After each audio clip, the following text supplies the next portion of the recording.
Berita menarik hari ini, Desoka.com, Jumaat 10 September. Sabah Energy Corporation Sdn Bhd (SEC) hari ini membayar 10 juta ringgit Malaysia dividen kepada kerajaan negeri bagi tahun kewangan berakhir pada 31 Disember tahun lalu.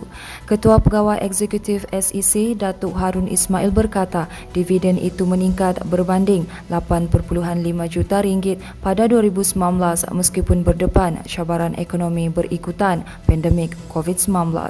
Beliau menyerahkan cek dividen berkenaan kepada Setiausaha Tetap Kementerian Kewangan Rustin Riman dalam satu majlis yang disaksikan Ketua Menteri Datuk Seri Haji Jinor di Menara Kinabalu hari ini.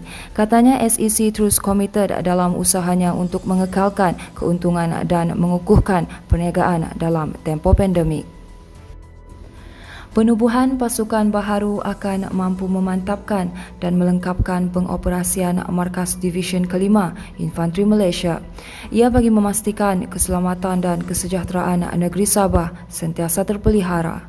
Panglima 5 Div Major Jeneral Datuk Muhammad Halim Khalid berkata, 5 Div ini baru mencapai usia 2 tahun dan ia memerlukan komitmen warganya bagi membina division yang berjaya dalam sebarang misi. Jelasnya pasukan ini juga bekerjasama menyertai operasi khas dan operasi rutin bersama agensi keselamatan lain dalam menjaga keselamatan serta kemakmuran Sabah. Katanya sejak ditubuhkan, pasukan ini sudah berusaha sedaya upaya melaksanakan pelbagai tugas termasuklah projek Jiwa Murni PJM.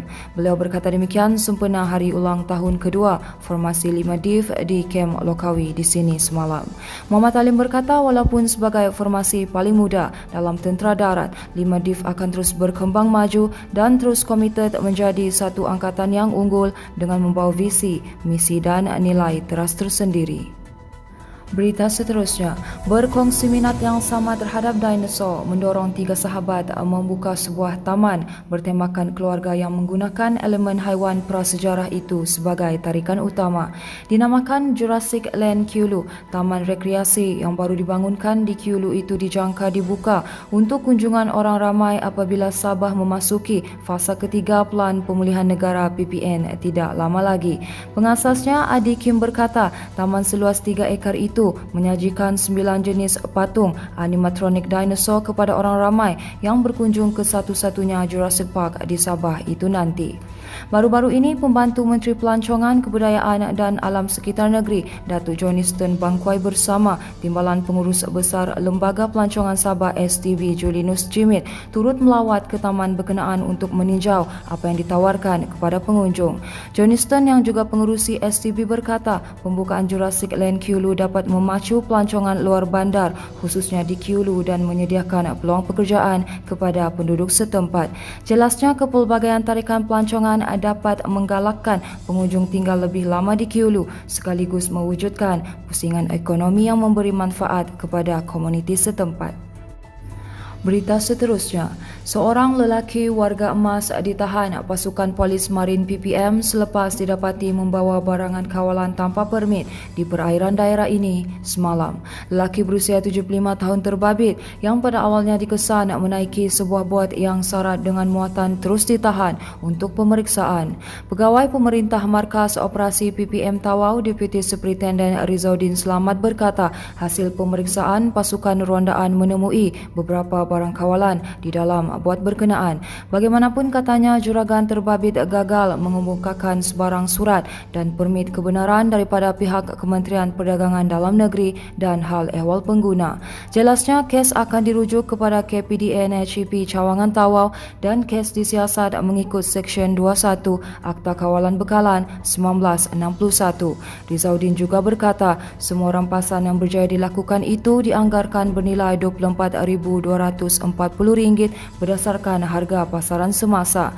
Sehubungan itu, Rizauddin juga berkata PPM menggalakkan masyarakat pesisir pantai dan maritim khususnya untuk menyalurkan sebarang maklumat melalui aplikasi WhatsApp Pasukan Polis Marin Wilayah 4 Sabah atau boleh berhubung terus ke bilik gerakan PPM Tawau bagi memastikan kesalahan yang melanggar undang-undang negara dapat dibendung seterusnya mengekalkan keamanan dan keselamatan. Baiklah, ini merupakan kupasan berita terakhir dari kami, di mana kerana tidak puas hati proses penghantaran balik ke negara asal tertangguh, hampir 400 penghuni depoh tahanan imigresen DTI Kota Kinabalu merusuh hari ini. Bagaimanapun, dalam kejadian kira-kira jam 6.30 pagi itu, semua penghuni berkenaan dipercayai warga Filipina hanya dapat meloloskan diri dari lokap namun tidak berjaya melepasi pagar lokap berkenaan. Katanya sekumpulan tahanan wanita itu mengaku terlalu stres dan meminta supaya segera dihantar balik ke negara mereka. Timbalan Pengarah Imigresen Negeri Sabah Operasi Masri Adul berkata, siasatan awal mendapati kejadian bermula daripada blok yang menempatkan tahanan wanita. Masri juga berkata sebaik menyedari kejadian itu, pihak DTI terus menghubungi polis dan ibu pejabat imigresen negeri bagi mendapatkan bantuan. Katanya seramai kira-kira 70 anggota dan pegawai serta 40 anggota bahagian penguatkuasaan Jabatan Imigresen Malaysia JIM dikerah ke lokasi kejadian. Masri berkata rundingan itu berlanjutan sehingga hampir sejam sebelum semua tahanan terbabit setuju dan kembali ke lokap masing-masing. Baiklah, itu sahaja yang dapat kami kongsikan setakat ini. Teruskan bersama kami untuk mendapatkan berita komprehensif hanya di diasoka.com.